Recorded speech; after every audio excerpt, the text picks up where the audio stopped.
Muy buen día, estimados, bueno, muy buenas tardes ya, estimados estudiantes. El, el tema que nos corresponde a analizar ahora es el aspecto subjetivo de la responsabilidad.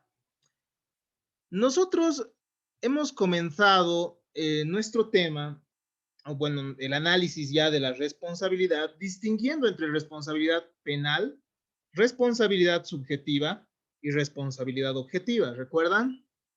Después hemos visto cómo los autores intentan conceptualizar qué es la responsabilidad. Ahora, nosotros vamos a acercarnos aún más a lo que es la responsabilidad y vamos a ver cuáles son los elementos que se requieren para que una persona sea responsable. El primero de esos elementos es, bueno, un aspecto subjetivo que debemos analizar en la conducta de la persona. ¿Ya? Un aspecto subjetivo en el hecho mismo, ¿no? ¿Cuál ha sido la conducta? ¿Qué hechos se han suscitado? Ese es el primer análisis que vamos a realizar. ¿Por qué? Nosotros cuando empezábamos la materia veíamos que en un principio la ley de las 12 tablas, la lex Aquilia, establecían una responsabilidad objetiva, es decir, para que alguien sea responsable antes, estimados estudiantes, no era necesario que la persona, que se analice la conducta de la persona. Si hacías un daño, reparabas el daño. No era necesario analizar en esos momentos si es que eras culpable, es decir, si es que se te podía atribuir o no esa consecuencia. Pero posteriormente, con el derecho romano y los cambios que se han suscitado en la época de Justiniano, ingresa un concepto sumamente importante que hasta el día de hoy es un requisito en los sistemas de responsabilidad civil o subjetiva y también en la responsabilidad penal. Y este es el concepto de la culpa. La culpa, estimados estudiantes, se va a referir a aquella, eh, se va a referir a aquella posibilidad que tenía el agente del daño de prever el daño, ¿no? De prever que su conducta podría ser generadora de un daño. Prever en primer lugar y en segundo lugar, además de prever, está el hecho de poder evitar. Si uno preveía el daño y si uno podía evitarlo, entonces era culpable, ¿no? Y aún así lo ha generado, esa persona ha sido culpable. Por tanto, ya cumple con uno de los elementos, uno de los requisitos para ser responsable. Ojo, si eres culpable, no necesariamente vas a ser responsable. La culpa es uno de los elementos que se da solo en el sistema de responsabilidad civil subjetiva y en el sistema de responsabilidad penal también, pero no así en el sistema de responsabilidad objetiva, que lo vamos a ver con más detalle con posterioridad. Ahorita estamos viendo entonces el aspecto subjetivo de la responsabilidad, porque la historia misma en algún momento le ha dado trascendencia, ¿no? Y además es común que una persona se excuse porque diga, bueno, he hecho el daño, pero no era mi intención, ¿no ve? Muchas veces pasa aquello. Entonces, hay un sistema de responsabilidad subjetiva que está vigente en nuestro Código Civil, en el cual se establece la responsabilidad de una persona siempre y cuando sea culpable. Uno de los requisitos, reitero. Otro de los requisitos será el nexo causal, otro de los requisitos será el daño, pero solo vamos a analizar el día de hoy uno de los elementos. Entonces, en los elementos de la responsabilidad civil, bueno, vamos a encontrar diferentes. Nosotros cuando veíamos las perspectivas de Ross, las perspectivas de Hart, Kelsen, nos hemos dado cuenta, nos hemos dado cuenta que estamos ante conceptos sumamente complejos, ¿no? La responsabilidad no había sido tan simple, pero técnicamente nosotros, y los teóricos al menos, en una gran mayoría, identifican ciertos elementos. Y generalmente ellos encuentran estos elementos. En primer lugar, el daño. En segundo lugar, estará la antijuridicidad del hecho. Entonces tiene que haber un hecho que sea antijurídico, algo que se dé en la vida real, porque si no se da un hecho en la vida real, no hay responsabilidad. En tercer lugar está la relación de causalidad, es decir, que la persona responsable tiene que ser la causante, ¿no? Y eso de la causalidad es importante porque se da incluso en la responsabilidad objetiva. Finalmente hay factores de atribución. Uno de los factores de atribución es la culpa, ¿ya? Uno de los factores de atribución es la culpa. Uno puede llegar a ser responsable por haber sido culpable. ¿Pero qué es la culpa?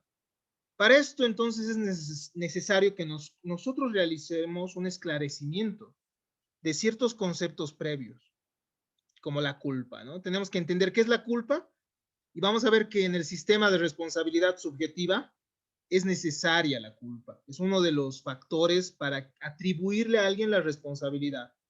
Porque cuando uno no es culpable en el sistema subjetivo, uno no es responsable. ¿Cuál es la importancia del tema? ¿Por qué es importante el tema de la culpa? La culpa es uno de los temas más complejos del derecho, ya que el mismo forma parte de ideologías, consideraciones filosóficas, éticas y religiosas, ¿no?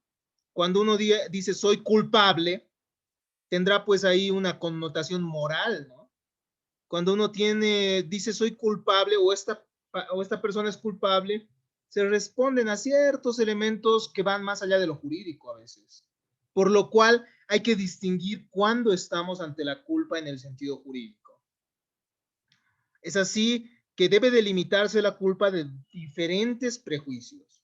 Varios temas de responsabilidad continúan hoy en día influidos por la imputación moral, por lo que no pierde vigencia. Entonces, en el derecho cobra trascendencia en el derecho civil, en el derecho penal y también incluso en el derecho administrativo.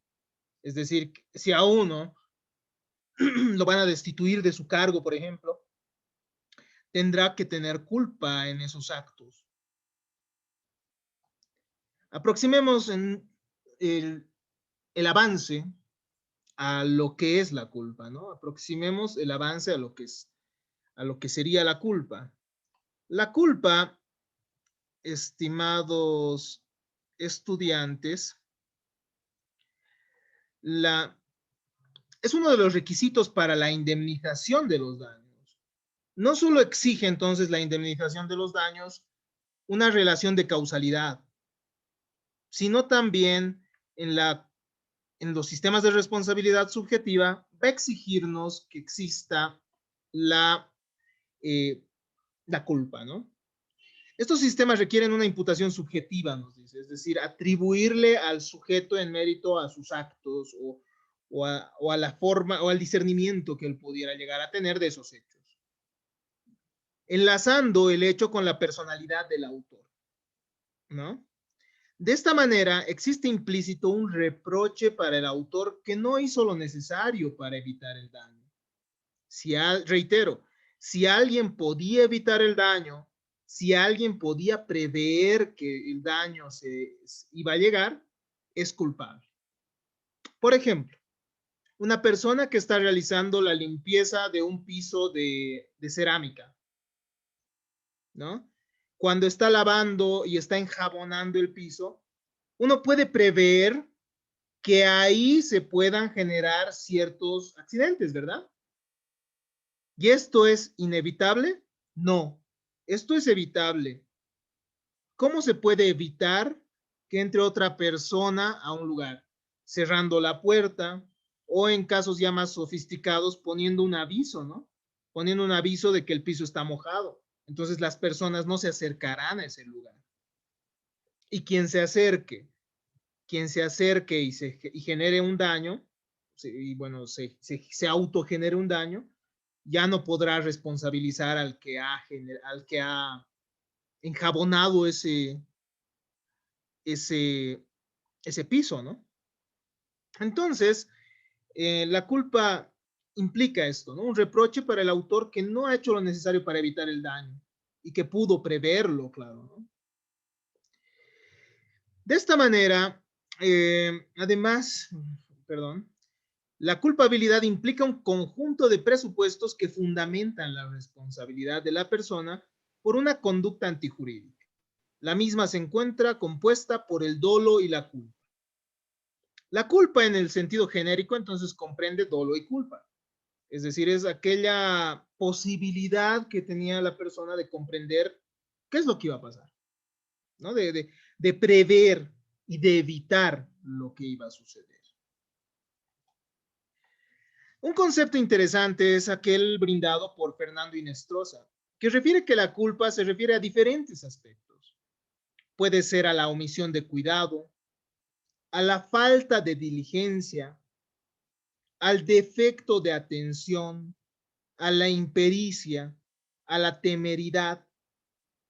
Entonces, a todo eso, a todo comportamiento que tenga estas cualidades y que lleva a ocasionar un daño sin que la gente los haya querido.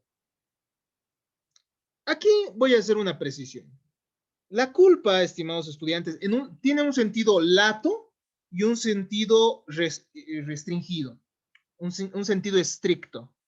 En el sentido lato, en el sentido amplio, la culpa va a implicar todas aquellas conductas dañosas que se hagan con plena intención y también aquellas que se lo hagan mediante la omisión de cuidado, falta de diligencia, etcétera, etcétera, ¿no? Es decir, mediante aquella impericia, temeridad, defecto de atención a la que nos refiere Inestrosa. Entonces, la culpa es un concepto genérico que abarca tanto el dolo como la culpa. Pero ya la culpa en el sentido estricto es esto que nos está diciendo Inestrosa.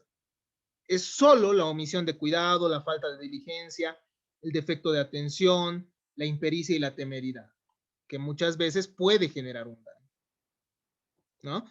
Por ejemplo, un chico que en una bajada muy empinada, digamos, baje en bicicleta, será muy temerario, ¿no? Y esa temeridad puede llegar a generar un daño, es decir, puede haber niños que se le atraviesen, puede haber, puede dañar también ciertos objetos con el choque o impacto de su persona o tal vez de su bicicleta. Entonces, la culpa se va a referir a esto, ¿no? A aquella, la culpa en el sentido genérico entonces comprende el dolo y la culpa y es la posibilidad de prever y de evitar que tenía el agente del daño, pero aún así no lo hizo. ¿Cuál es la diferencia entre la culpa en el ámbito civil y la culpa en el ámbito penal? La culpa penal implica un análisis del sujeto que ha generado el daño, ¿no? Concretamente, es minuciosa al analizar al delincuente, por ejemplo, al que se consideraría delincuente.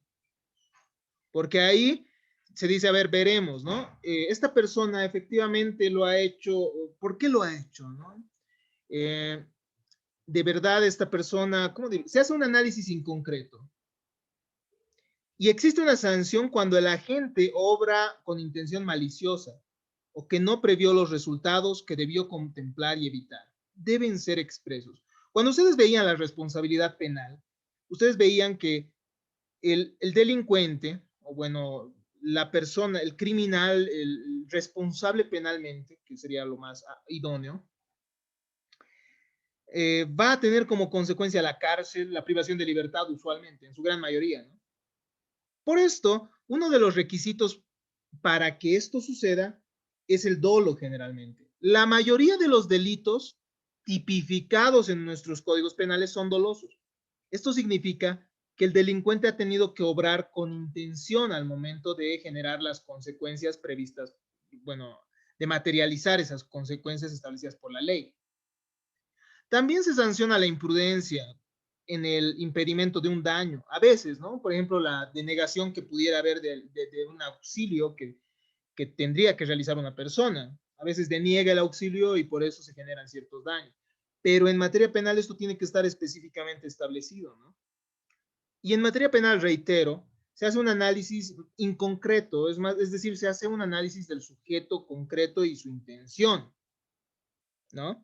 Entonces hay un examen de actuación, cómo ha sido su actuar, cuál ha sido la voluntad que ha tenido el momento de generar el daño y las finalidades también. La culpa civil, por otro lado, tiene una distinción, ¿no? En la culpa civil basta con que alguien, basta con que alguien haya podido prever y evitar el daño para que sea responsable en caso de no haberlo sido, de no haber previsto y de no haber evitado eso, ¿no? Yo, por ejemplo, si estoy corriendo en un lugar sumamente concurrido de gente, puedo prever que me podría chocar con una persona, ¿no? Puedo prever. ¿Y puedo evitarlo? Claro. ¿Cómo puedo evitarlo? Caminando sin necesidad de correr. Pero si aún así lo hago y choco con una persona que estaba llevando un televisor y se rompe el televisor, yo seré civilmente responsable, ¿no? Al menos en el elemento de la culpa, ojo, ojo. Después ya vamos a ver el tema del nexo de causalidad. Estamos viendo solo uno de los elementos, uno de los requisitos. ¿A ver? Entonces, en ese caso yo seré responsable. En la culpa civil, el punto cardinal lo más importante es el daño que se genera. Y ese daño debe resarcirse. El perjuicio resulta entonces más importante que el análisis del sujeto. En la culpa penal, el análisis del sujeto es trascendente, porque además se está privando de grandes valores al sujeto, ¿no? De la libertad, uno de los elementos más importantes para cualquier persona, uno de los bienes más importantes para cualquier persona. En cambio, en la culpa civil hay un mayor énfasis en el daño que se genera. Y el análisis de la conducta de la gente es objetivo. Ya no se va a analizar a la persona concreta, sino que va a haber un análisis in abstracto y comparativo con la conducta de una persona común y corriente puesta en las mismas circunstancias. Entonces, en materia civil ya no se analiza, a ver, ¿qué ha pasado con esta persona? ¿Es culpable o no? ¿Cuál era su intención? No. En la culpa civil lo que hacemos es, nos imaginamos una persona común y corriente y nos preguntamos lo siguiente. ¿Una persona común y corriente habría actuado de la misma manera? Si la respuesta es sí, entonces la persona no es culpable, ¿no? Porque cualquier persona hubiese obrado de la misma manera. Pero si la respuesta es no, es que esta persona ha sido imprudente, ha sido negligente y por tanto tiene culpa. Entonces, si se dan cuenta, la forma de analizar la culpa penal y la culpa civil es diferente. En la culpa penal nosotros decimos, bueno, a ver, ¿cuál ha sido su intención? ¿Cómo ha actuado? ¿Cuál era su finalidad? Analizamos a la persona concreta. En cambio, en la culpa civil decimos, a ver, esta persona estaba corriendo en un lugar concurrido. Ahí no nos interesa su intención, su voluntad. Simplemente decimos, a ver, ¿qué es lo que habría hecho una persona común y corriente en ese lugar? ¿Hubiese corrido de la misma manera? Creo que no, ¿no? Porque podría chocarse con cualquier otro y podría generar estragos. Entonces, la culpa civil es un análisis in abstracto. Nosotros nos imaginamos una persona razonable, común y corriente, y comparamos al agente del daño con esa persona común y corriente. La culpa civil puede ser contractual o extracontractual. Si es contractual, basta que la persona incumpla el contrato, eso ya lo hemos analizado, ¿no? Para que sea culpable. Si es que alguien tiene un contrato, firma, o bueno, si es que alguien es parte de un contrato e incumple el contrato, entonces ya es culpable por el solo hecho de incumplir. Pero en la culpa extracontractual es necesario ese análisis que les había dicho, ¿no? Con un sujeto abstracto. Nos imaginamos un modelo y comparamos al agente del daño con ese modelo. Y decimos, a ver, esta persona ha obrado de esta manera, pero efectivamente puede una persona común y corriente habría hecho lo mismo. En el caso de los profesionales es diferente, ojo, porque en el caso de los profesionales tiene que evidenciarse o sea, tiene que analizarse lo que habría hecho un profesional en su lugar también, ¿no? Porque el profesional, digamos, el médico, ¿no? Imaginemos, el médico no podrá decir, pero una persona común y corriente también se hubiese equivocado, nos diría, ¿no? En esta operación. Pero un rato, tú eres médico. Entonces, cuando uno es profesional, tiene que comparársele con alguien también profesional, en las mismas circunstancias. ¿Ya? Entonces, hasta ahí vamos bien. El dolo y la culpa en la responsabilidad penal. Nuestro Código Penal en sus artículos 14 y 15 establece, al menos nos acercan a estos conceptos. El artículo 14 nos dice textualmente, actúa dolosamente el que realiza un hecho previsto en el tipo penal con conocimiento y voluntad. Hay dos elementos con los que cuenta el dolo, entonces. El elemento cognitivo y el elemento volitivo. Entonces, si se dan cuenta, aquí sí se analiza eso, ¿no? ¿Ha sido de pleno conocimiento de esta persona? ¿Era su voluntad? Para ello es suficiente que el autor considere seriamente su posibilidad de realizarlo y acepte esta posibilidad. Entonces, si ya comprendía esa posibilidad de realizarlo, ya hay dolo, ¿no? La culpa, por otro lado, está establecida en el artículo 15 del Código Penal. Estamos hablando ahorita del dolo y la culpa en la responsabilidad penal. Actúa culposamente quien no observa el cuidado que está obligado conforme a las circunstancias y condiciones personales y por ello no toma conciencia de que realiza el tipo legal, o sea, no se da cuenta que está cometiendo un delito y tiene como posible la realización del tipo penal y no obstante de esta previsión lo realiza en la confianza de que evita el resultado, es decir, piensa que no va a cometer el delito y, o sea, realiza el hecho, actúa, pero pensando que no va a generar ningún daño, ¿no? Que no podría llegar a subsumir ese daño. Entonces, en ese caso estamos ante la culpa.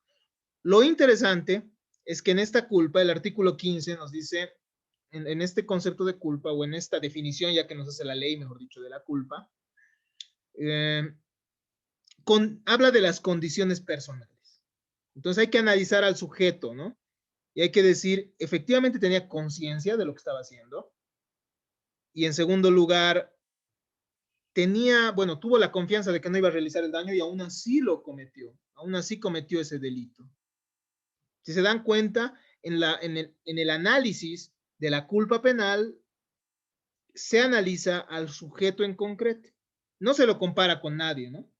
Se analiza si el mismo efectivamente se ha confiado, si el mismo efectivamente no tenía conciencia, o sea, medio que no consideraba que estaba cometiendo el delito ese rato porque sencillamente ha sido imprudente, ¿no? Pero en cambio, en la responsabilidad civil, comparamos a la persona con un sujeto abstracto. Ese se llama, eso vamos a analizarlo en la siguiente clase, creo, bueno, o en la subsiguiente. Ese es el buen padre de familia. Así se llama ese sujeto abstracto con el que comparamos. ¿Ya? Ahora vamos a hablar del dolo y la culpa en la responsabilidad extracontractual. La responsabilidad extracontractual implica la ruptura de aquella norma general neminem laedere, ¿no? No hacer daño al otro. Estamos hablando ya de la responsabilidad civil. Si haces un daño al otro, tienes que reparar el daño. Pero la culpa y el dolo tienen una distinción también diferente, ¿no? El dolo, nos dice Carlos Morales Guillén, como forma de culpabilidad, tiene que entenderse, al menos en sus dos vertientes. Una puede ser como engaños, fraudes, artificios que atenten contra la buena fe. Eso al menos es importante cuando veamos los contratos también. Y también hay un sentido específico, ¿no? Como una actuación consciente encaminada a producir antijurídicamente un daño a otro.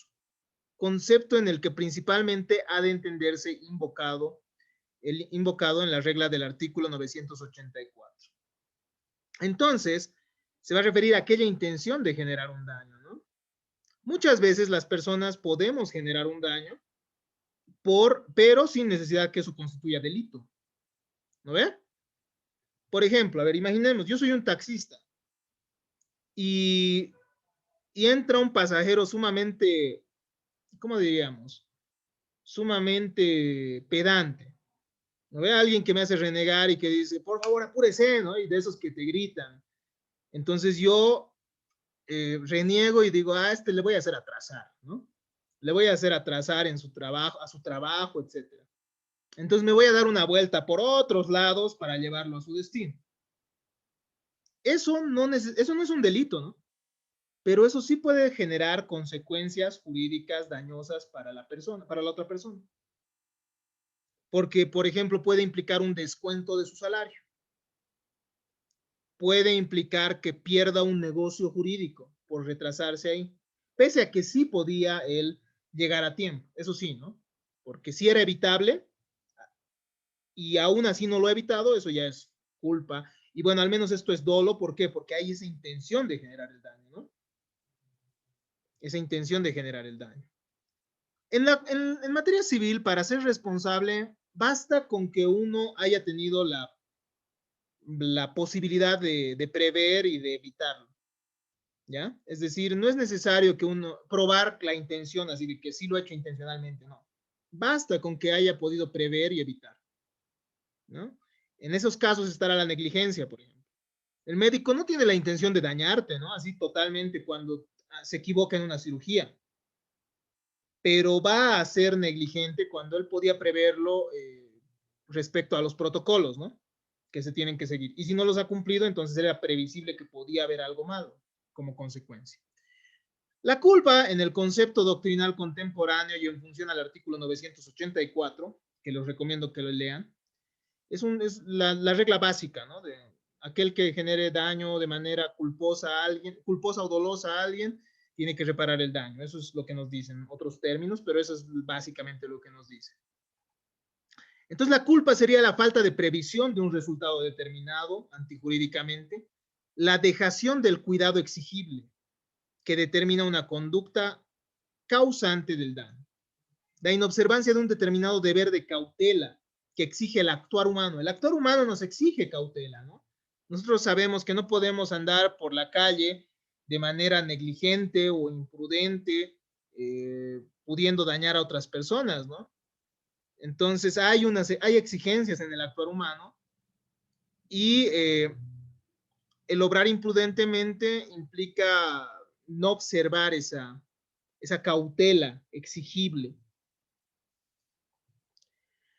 ¿Cuál es la diferencia entre la culpa contractual y extracontractual? Ya para terminar nuestra explicación y posteriormente que ustedes se puedan reunir y realizar el trabajito encomendado.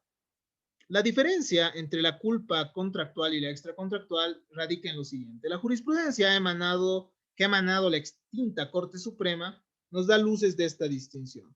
Mientras la culpa contractual consiste en el solo incumplimiento de la obligación a que está sujeto en el contrato, la extracontractual consiste en causar un perjuicio a otro ya por maldad o intención, eso es el dolo, ¿no? Ya por simple falta de las precauciones de la prudencia que la prudencia debe inspirar a un hombre diligente. Entonces, hay dos formas mediante las cuales puede darse la culpa extracontractual, ¿no? Mediante el dolo, entonces esa maldad de intención, ya sea mediante la prudencia, la imprudencia, ¿no? O sea, no fijarse en esa prudencia que deberíamos tener todos los hombres. Por eso es que en la culpa civil nos comparamos con un sujeto abstracto, ¿no? Nos comparamos con un hombre común y corriente. En cambio, en la culpa penal se analiza al sujeto concretamente. ¿No ve? Y en la culpa contractual, cualquier hombre común y corriente tiene que cumplir sus contratos, a lo que se compromete. ¿No ve? Entonces, en la culpa contractual basta con que la persona no cumpla con las obligaciones a las que se ha sujetado para ser culpable. Entonces, hasta aquí ya hemos realizado estas distinciones importantes. Posteriormente vamos a desarrollar las teorías de la culpa y vamos a analizar también cuáles son los elementos de la culpa. Hasta ahora ya hemos distinguido, ¿no? El dolo y la culpa. Y hemos visto que la culpa penal y la culpa civil son diferentes. Hasta acá entonces la explicación del día de hoy. Muchas gracias a todos ustedes por su atención.